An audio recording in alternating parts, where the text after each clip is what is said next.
Assalamualaikum warahmatullahi wabarakatuh. Selamat sore teman-teman semua yang saya banggakan dan saya cintai. Sebelumnya di sini saya Rizky Septian Sumantri dengan NIM 167 akan mempresentasikan tentang studi kasus ABK tunarungu. Oke, langsung saja disimak baik-baik ya teman-teman.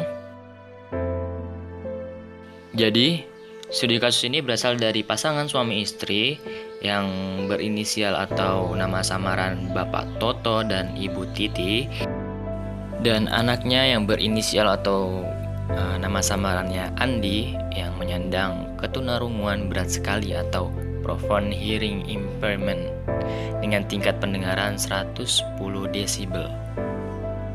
Jadi kisahnya gini ya teman-teman. Pada saat Ibu Titi ini mengandung di 7 bulan, Ibu Titi ini terkena serangan penyakit rubella selama 2 minggu. Nah, kemudian petugas kesehatan memperingatkan Ibu Titi ini tentang kemungkinan terjadi kelainan pada bayinya atau anaknya yang di dalam kandungan. Nah, pada saat Andi lahir, Ibu Titi ini merasa lega karena nggak terlihat tanda-tanda kelainan pada bayinya atau pada Andi.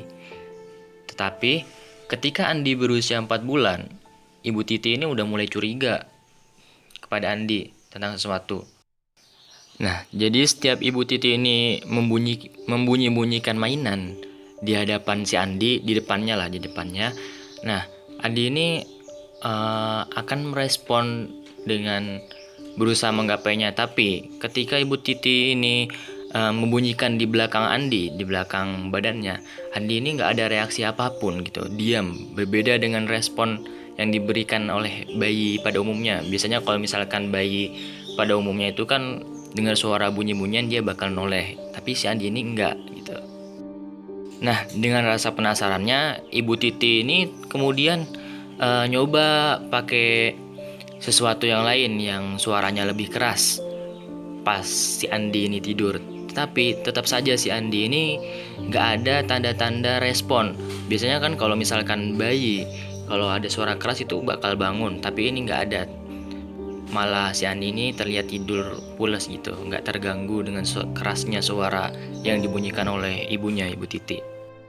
Sebelumnya, latar belakang Ibu Titi ini adalah dari keluarga besar yang mana dia mempunyai banyak adik. Nah, jadi Ibu Titi ini udah berpengalaman mengasuh adik-adiknya dan banyak belajar tentang perilaku bayi. Tetapi perilaku Andi ini membuat Ibu Titi ini yakin bahwa ada suatu yang tidak diharapkan telah terjadi pada anaknya atau pada Andi itu. Maka Pak Toto dan Bu Titi ini segera berkonsultasi ke dokter spesialis anak. Tetapi dokter itu selalu meyakinkan bahwa tidak ada sesuatu yang berkelainan pada fisik Andi. Nah, kemudian didorong dari rasa curiga yang tinggi terhadap kondisi pendengarannya si Andi, akhirnya Pak Toto dan Bu Titi ini membawanya ke dokter spesialis THT ketika Andi ini sudah berumur 1 tahun. Nah, kemudian dokter THT itu mengkonfirmasi kecurigaan pasangan suami istri tersebut. Ternyata anaknya terdapat kelainan dalam sistem pendengaran. Nah, ketika Andi dites lebih mendalam, dan saat itu Andi sudah berumur 2 tahun. Dan ternyata ditemukan bahwa kedua belah telinganya itu hanya dapat menerima stimulus bunyi pada intensitas 110 desibel dan gangguan terjadi pada syaraf pendengarannya. Ini berarti bahwa ketunarunguan yang dialami Andi termasuk klasifikasi berat sekali atau profound hearing impairment. Nah, kemudian setelah Bapak dan Ibu Toto mengetahui kondisi anaknya yang sesungguhnya, nah kini kedua pasangan suami istri tersebut dihadapkan pada masalah psikologis untuk menerima realita itu. Jadi mereka memperoleh informasi bahwa klinik Yayasan Surya Kanti di Bandung yang bergerak di bidang pengembangan potensi anak dengan mendeteksi, mengintervensi, serta memberikan terapi sedini mungkin bagi anak balita yang mengalami gangguan perkembangan. Nah, Bapak Ibu Toto ini berharap bahwa Andi dapat lebih baik perkembangannya dengan layanan semacam itu, dengan layanan yang diberikan oleh klinik Yayasan Surya Kanti di Bandung itu. Namun Bapak Toto dan Ibu Titi juga berharap bahwa anaknya itu bisa disembuhkan agar seperti anak normal pada umumnya, seperti itu.